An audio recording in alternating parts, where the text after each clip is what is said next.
What's up guys, thanks for stopping by. I hope you're doing good. Recently, Valheim has been getting a ton of new players, so I thought it would be a great idea to make some beginner friendly guides. We've already got beginners guides for the ocean and the swamp, and I think the next biome new players are likely to struggle with the most is the plains. So today's video is going to be a Valheim beginner's guide to the plains. Let's jump into it. Alright, so let's start by talking a little bit about some prep. For food, I'm going to be taking onion soup, sausages, and serpent stew. It doesn't matter exactly what food you take into the plains, but I would recommend taking the best possible food you have access to. In general, I recommend taking 2 health foods and 1 stamina food, because this will give you a nice balance between HP and stamina. Hopefully, by this point in the game, you've had a chance to at least explore the swamp, if not the mountains. If so, then make sure you've upgraded your cauldron with a spice rack, which requires 3 dandelion, 2 carrots, 5 mushrooms, 3 thistle, and 3 turnips. You can find the turnip seeds in the swamp, and then you will have to farm them. But this will take your cauldron level up to level 2. And if you've had chance to explore the mountains, this will give you access to silver, which will allow you to make the butcher's table, which requires 2 ancient bark, 4 core wood, 4 fine wood, and 2 silver. And this will take your cauldron level to level 3. And this is how you'll unlock access to some of the better foods, like onion soup for example. You can see it requires level 2. Same goes for sausages and serpent stew. To cook some of the higher level meats in the game, like serpent meat for example, because this recipe does require cooked serpent meat, you will need access to the iron cooking station. So this will also require you to have explored the swamps, as it requires 3 iron and 3 chain, both of which are easily found in the swamps.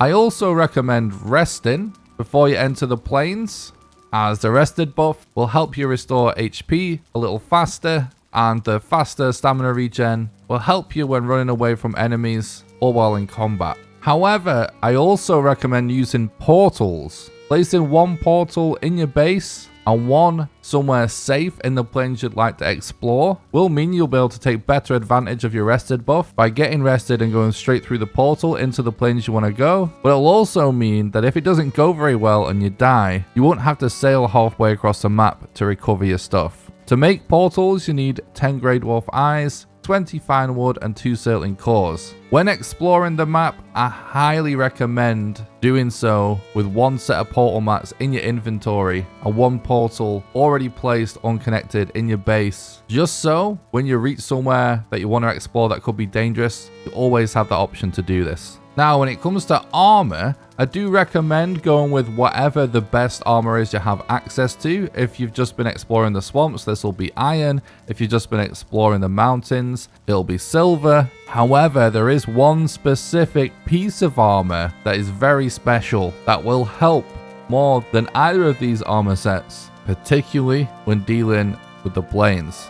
So let's get into that. The root harnesk has a particularly useful quality in that it gives you resistance to pierce damage. This is particularly useful in the plains because one of the biggest hurdles of traversing this biome is the deathsquito, and the deathsquito's main attack is a pierce attack, which is usually very troublesome. But as you can see, just by combining the root harnesk with some iron gear, it reduces the damage of the deathsquito to about 11, which is basically nothing and extremely easy to deal with, regardless of what food you're eating, as long as you have some sort of HP food on the go. In fact, even with no other armor, it still only does around 30 damage. And the great thing about this is that the root harnesk is really easy to get no matter where you are in the game, so long as you have access to a swamp and an abomination, or a couple of abominations. Now, to make a root harnesk, you will need a level 2 workstation, which is really easy to get, of course. You can just use a chopping block or a tanning rack, all of which can be gotten just from the meadows. It needs 10 ancient bark and 2 hide. The hide is self-explanatory. The ancient bark you will get from chopping down ancient trees in the swamp or from out of chests within the swamp. And it also requires 10 root. Now, you get roots by fighting abominations, and each abomination drops 5. 5. So this means you will need to defeat 2 abominations. As shown in one of my previous videos, abominations try to disguise themselves as tree stumps, but there is a clear difference between the two, as you can hopefully see on screen right now. And you could just barrage an abomination with fire arrows, or if you want some extra tips from the speedrun,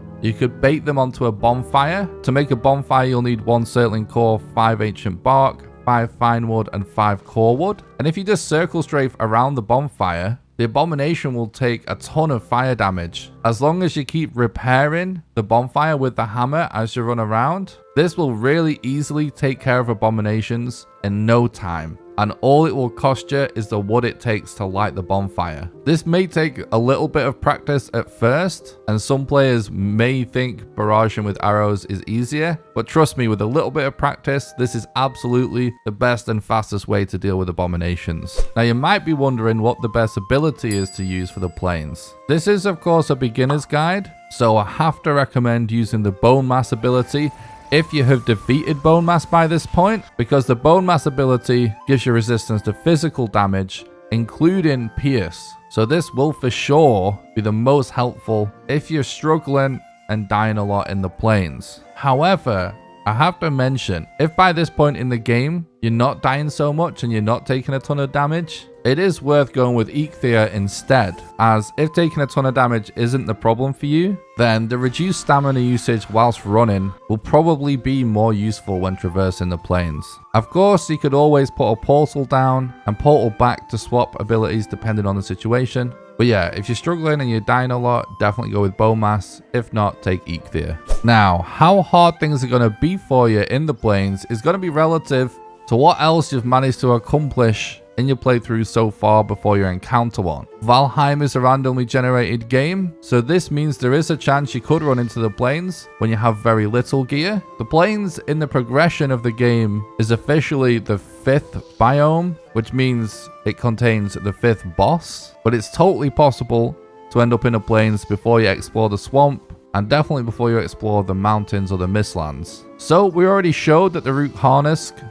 is the way to go. If you don't yet have some better gear, it will help you in pretty much every scenario. In fact, it will help you if you have better gear or not. However, the deathsquito, which is really the main hassle in this biome, if you have some decent gear, is not really such a problem. As long as you have a decent shield, you'll actually easily just be able to block its attack. And then once blocked, you can just hit the deathsquito, and pretty much any sword in the game will kill it in one hit. So yeah, I just wanted to include some options because I know tons of new players get really unlucky and encounter plains early, but a lot of you guys probably will be absolutely fine with the deathsquito as long as you know you can just block it and hit it. Now, if you don't have any of this gear and you don't even have access to a swamp, you should know that you can shoot deathsquitos out of the air with a bow and arrow. This will work even with a crude bow. This is a lot more difficult to do if you're new to the game, but with a little practice you will be able to do this. I recommend waiting until it's charging directly towards you, because then it will be going in a straight line and it'll be easier to anticipate. But with a little bit of practice, this is an option. It might be a little bit more of an advanced tip for a beginner's guide, but the reason I'm including it is that you can do this with the least amount of gear, and you may end up in this situation before you get a chance to make through armor. I guess I technically lied. There is some other options if you want to do it with even less gear, but this is definitely some advanced tips, but I will include it just for fun.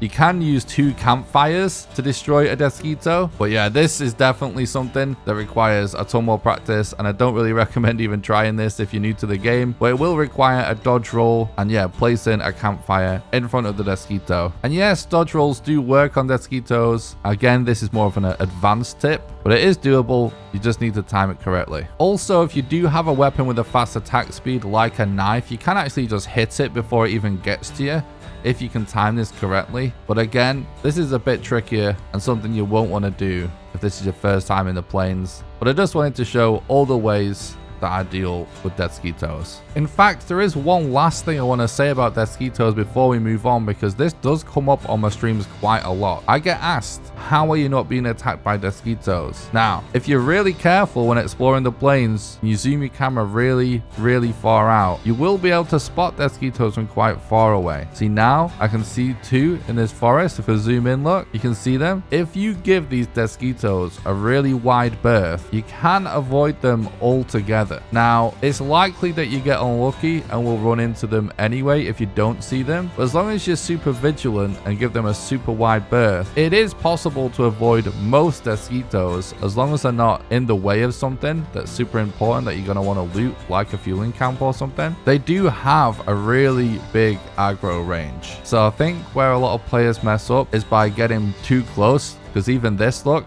is close enough for it to aggro. But giving them the widest berth possible and just going around them and keeping your camera super zoomed out most of the time and just always keeping your head on a swivel and checking every direction will for sure mean that you'll be able to encounter less deathsquitos than just running into them. See, look, I just noticed one on my left there. We can now just keep going this way, no problem. So the next biggest hurdle to deal with in the plains is clearing fueling camps. You're going to want to clear fueling camps because they are full of essential resources, and the best way to do this is actually to pick off fuelings from as far away as possible with the bow and arrow. Dealing with fuelings from far away will almost guarantee that you do a stealth attack, and stealth attacks deal more damage, meaning that you'll be able to deal with some fuelings in 1 or 2 hits. Then, once this inevitably kites a bunch of fuelings close by, you can find one of the iconic plains boulders to jump onto, and many of these have no way for the fueling to get up, so that then you can continue to pick them off at range. Shamans will put shields up, of course, where they'll take no damage at first, but after a few hits the shield will be destroyed, and then you can just stand on top of the boulder and pick off the last few fuelings. It should be noted that some boulders fuelings can climb, so if you start to see a fueling walking up the side of a boulder, just go find another one, and you should easily be able to find a boulder that's inaccessible for fuelings. And using this method, you're able to just pick off a few fuelings at range, kiting in small groups of 1 or 2 close by to the fueling that you attacked, and just rinsing and repeat the strategy of using the boulder. With a little patience, you'll be able to clear out entire fueling camps in no time. It should be noted that if you're attacking from range, you won't be able to see if you're dealing with any starred fuelings. These will take a few more hits, but so long as you use the combined safety of ranged attacks with the bow from the safety of a boulder, you'll be absolutely fine. In terms of what bow and arrow to use, if you're clearing biomes somewhat in order, you will be able to craft the Draugr Fang bow if you've been farming some silver in the mountains. It requires a level 2 workstation, 10 ancient bark which you can get from chests in the swamps or by chopping down ancient trees, silver from the mountains, 2 deer hide, and 10 guk which can be gotten from swamp trees or by defeating abominations. This is a really cool bow, it's very effective, and it's pretty easy to make as long as you have access to silver. If not, just use your next best bow. It could be the huntsman bow if you've only had access to the swamp with iron, or even the finewood bow if you've only previously had access to the black forest. No matter which bow you use, the same strategy applies. And same goes for arrows. The approach can be the same no matter which arrows you use, because with this strategy you are attacking from safety. So the only differences with the other arrows is that it might take longer. However, I do highly recommend using frost arrows if you have access to them, because if you do end up in a situation where you're having a close quarters fight with a fueling, frost arrows will actually slow fuelings down, which can be crucial when avoiding attacks, and in some cases when fighting a small enough group of fuelings can even trivialize some fights. The slowdown effect of frost arrows really makes them a go-to arrow for most players for the majority of the game once they've obtained them. Now, of course, if for whatever reason you're forced to use something other than a bow, the same close quarters combat applies to the plains as anywhere else. Parrying and then going in with some follow-up attacks will be the best way to take on fuelings close quarters. But I don't recommend this as the most effective and safest way to clear out fueling camps, as taking on large groups very quickly becomes unruly. It's just a lot simpler and easier to find a boulder and pick them off with the bow. Now, since we've just talked about how to clear a fueling camp, let's talk a little bit about mats and resources, because these are really some of the most important parts of the plains. So once defeated, fuelings will actually drop black metal scrap which once smelted turns into black metal, which will allow you to craft a ton of new stuff, some of which will be essential in beating all the bosses in the game. Totems also spawn inside fueling camps. You need to collect 5 of these totems in order to summon the area boss, yagluth.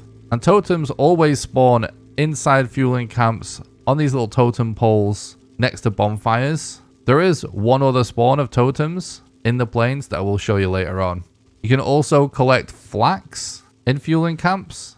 Flax can be turned into linen with the use of a spinning wheel that can be crafted with 20 fine wood, 10 nails, and 5 leather scrap, although it does require an artisan table, which will require you to defeat the mountain's boss modder, because it requires 2 dragon tears that you get for defeating the boss. Fueling camps also contain barley, which is used in a ton of useful recipes as well, and can be turned into the flour by the use of a windmill. And to craft a windmill, you will need 20 stone, 30 wood, 30 iron nails, and an artisan table. There's also a ton more useful mats that can be found in fueling camps. For example, these tanning racks can be deconstructed to get a ton of hide and flint and leather. You can deconstruct the bonfires to get some cores and some core wood, fine wood, and ancient bark.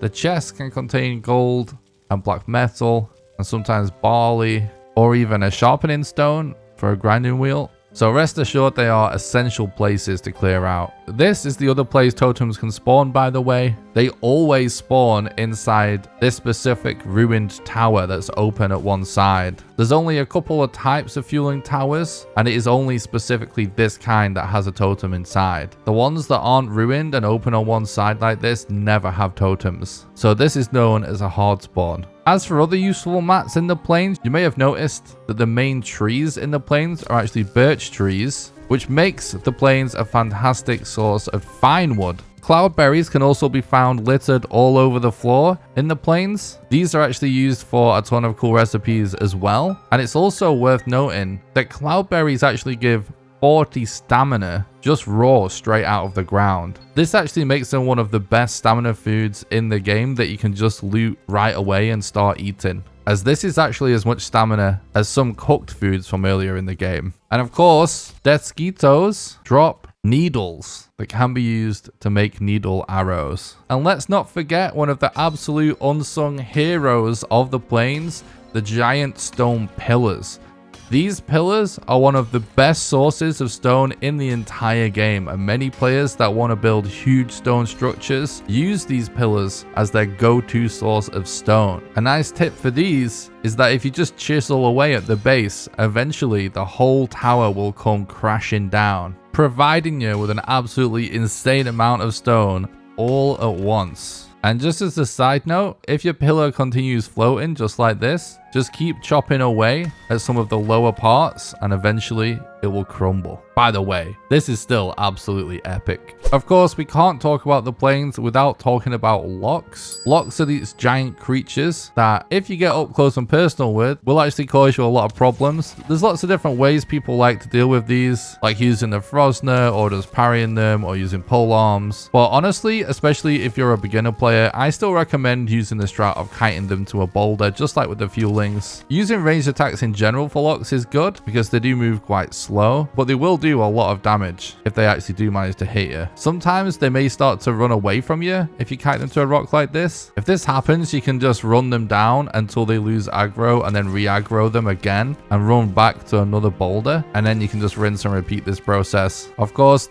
there's a good chance you may be able to pick this locks off whilst it's running away anyway, if you have a lot of decent arrows and a good bow and high bow skill. Once the locks is defeated, it drops locked meat, which is used in a bunch of recipes and also can be cooked, and locked pelt, which can be used to make an awesome cape that gives you frost resistance, just like the wolf cape. The locked meat, however, will require the use of an iron cooking station, as it is one of the heavier meats in the game. Speaking of lock's meat, the plains is also one of the first parts of the game that introduces bacon. For example, you can make this unbaked lox pie. It requires workstation level 4, 2 cloudberries, 2 lox meat, and 4 flour. And this will have to be placed in the stone oven, which can be crafted with 15 iron, 20 stone, and 4 surtling cores. However, to do this, you will also have to have defeated Modder in the mountains again because it requires an artisan table. But the way stone ovens work is you can actually place wood in them, which will then light the fire, and then you can place your baked goods inside. And after a little bit of time, your pies will be ready. In the plains, you will also encounter tar pits filled with growths. For dealing with growths, I recommend using poison resistance potion because their attacks will apply poison. And I recommend flying in and getting up close and personal and using your best blunt damage weapon. For example, a leveled up iron mace. Because they are blob type enemies, they are actually weak to blunt. Their attacks can deal a lot of damage, but if you block them, you'll be able to avoid most of it, and they'll also slow you down. But if you just keep circle strafing and stick to a good blunt weapon and blocking attacks when necessary, you should be completely fine. And if damage does start to become a problem, you can also just make a lot of potions. Of course, you can always try to pick them off from range with arrows as well. That applies to everything in this game, but you won't be able to stand on top of a boulder because of their ranged attacks and because they can jump on top. Once you cleared out all the growths, you'll now be able to loot the tar pit. Tar pits start filled with tar. Little blobs of tar can be seen floating around, and if you try to pick them up, the game will tell you that it's stuck. To deal with this, what you want to do is drain the tar pit. The general recommended way of doing this is to dig a trench next to the tar pit. Dig down as deep as possible until you can't dig anymore. Then when you've reached the bottom, just tunnel towards the tar pit, trying to maintain the same depth that you started at. This will ensure that you drain the most amount of tar in one go and therefore speed up the process of draining the tar pit for you. Basically, if you still need to drain more tar after this, you just need to dig a bigger trench. If you end up in this situation where it's sort of half drained, you can always just extend your existing trench or dig another one. Anyway, once enough tar is drained, you'll be able to loot the tar nodes around the pit, and tar will give you access to a ton of new recipes that are particularly notable if you're interested in building, as it allows you to make shingle roofs. So if you're really into building nice things, you're going to want to farm a ton of tar pits. Also, just as a side note for tar pits, these bones at the side can actually be destroyed, and they drop tons of bone fragments. So this is actually a pretty good way to farm for bones if you need them for something. So before we move on to the final part of the guide and discuss how to defeat the boss, let's talk about how to find him. This is what the boss arena looks like. There is a veg vizier that gives you the location to your yagluth, which we will talk about shortly, but it's actually so rare, it's pretty common for players to find this arena before they find the runestone. So it's basically just a giant stone hand coming out of the ground that you need to keep an eye out for.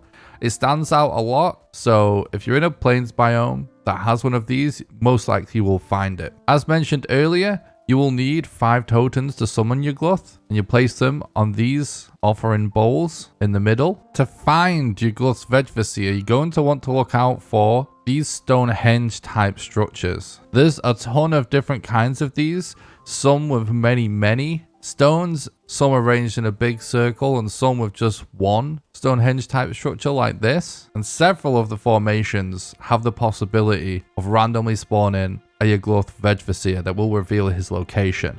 So anytime you see a stone circle in the plains, you need to make sure you inspect it for one of these. This is the only way to find the Yag location without finding the boss arena. I want to stress this because even after the game being out for some time now, there's still lots of confusion. Yag veg viziers do not spawn anywhere else. Not in camps, not solo on their own, not in towers. They only spawn in these Stonehenge type stone circles, of which there are several different kinds that the game selects from randomly. The only other tip I have for finding your yagluth is to prioritize exploring the coastlines of plains biomes, potentially even from a boat if you don't want to risk doing it on land. However, I would recommend doing it on land because it will be faster, but if you want to avoid the danger, you can do it all from the boat. And the reason I say this is that it's very common for the Yag altar itself to be close to the coast, and it's also common for the Stonehenge type structures with the veg vizier on it to also spawn next to the coast. This is not foolproof, but it is a general guide that does help, and there really is just no avoiding the fact that this is one of the grindiest things in the game that you're going to have to hunt for. The Yag rune is just rare, and like I said, it's extremely likely you just find the altar without the rune But eventually, with a lot of practice, you'll get used to hunting down those stone circles. Okay, so let's talk about prep for the yagluth fight. Now, there's going to be a little bit of personal preference in this. But first of all, obviously, getting the rested bonus always makes sense before a boss fight. When it comes to armor, I actually recommend going for the Fenris armor set, which you get from the mountains. Up until this point in the video, I've tried to keep things open for players that may not have done the mountains yet and giving you several options. And that's because it is completely fine to be exploring the plains early. However, I do not recommend fighting the boss early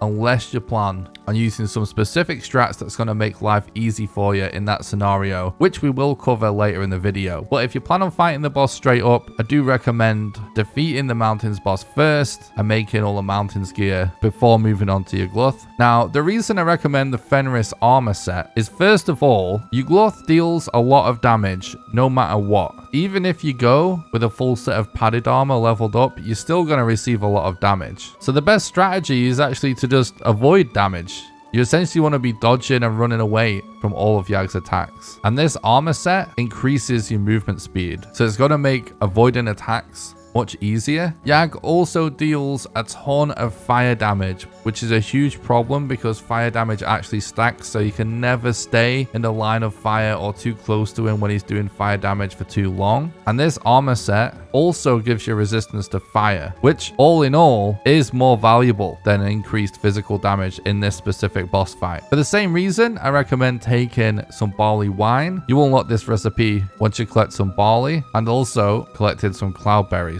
Barley wine also gives you fire resistance, so the combination of using barley wine and the Fenris set gives you the most protection against fire. I also recommend taking some health potions and some stamina potions, as I do for all of the fights. And my weapon of choice for fighting yagluth is the silver sword. There's some confusion over what's more effective against yagluth, the Frosner or the silver sword, but the answer is silver sword. 100%, it is faster. It's been established in speedrunning for a very long time now, and this is because Yag is ultimately weakest to spirit damage because he is undead. And as you can see by comparing these level 1 Frosners and level 1 silver swords, the base level silver sword does 30 spirit damage and the Frosner does 20. Now, if you have really high level blunt on your character and your club skill is level 100 or something crazy like that, or at least just really high club skill and really low sword skill, there is a chance you will do more damage with a Frosner. But overall, I recommend using the sword.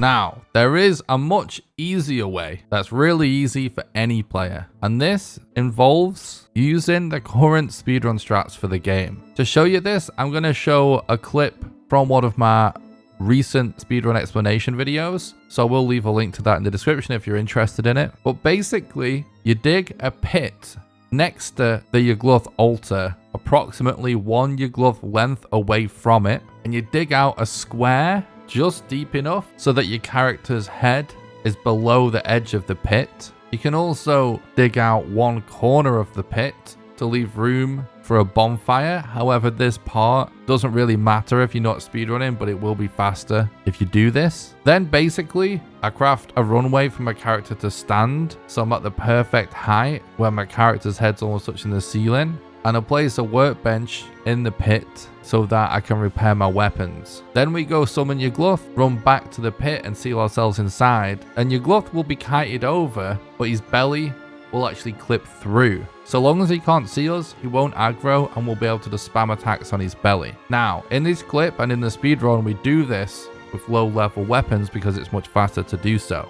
However, there's nothing to stop you using this strat in a normal playthrough, but still going with the silver sword, and this will actually make the yagluth fight really fast and really easy. So long as you have whatever necessary workstation in your pit to repair your weapon of choice, then you're free to use whatever you want for this. But just bear in mind, if you want to use this strat for the entire fight, you won't be able to leave this hole, so it is essential that you can repair your weapon down there. So even though it'll take longer, you may still want to do this with a flint axe or an abyssal razor or something you can repair with a workbench level 1 or level 2 if you just don't want to haul mats for a forge down there. I explain this in much greater detail in the speedrun explain video, so make sure you go check that out if you want a more detailed explanation on this strat, plus every other strat used in world record runs for the game. Alright guys, that's just about gonna do it for this video. If you enjoyed it, please don't forget to leave a like and subscribe to future content, and leave a nice positive comment for the YouTube algorithm, because it genuinely really helps. The only way this community grows is via the YouTube algorithm, and doing all that stuff makes it more likely for my content to get recommended. I do actually stream speedruns of this game live on Twitch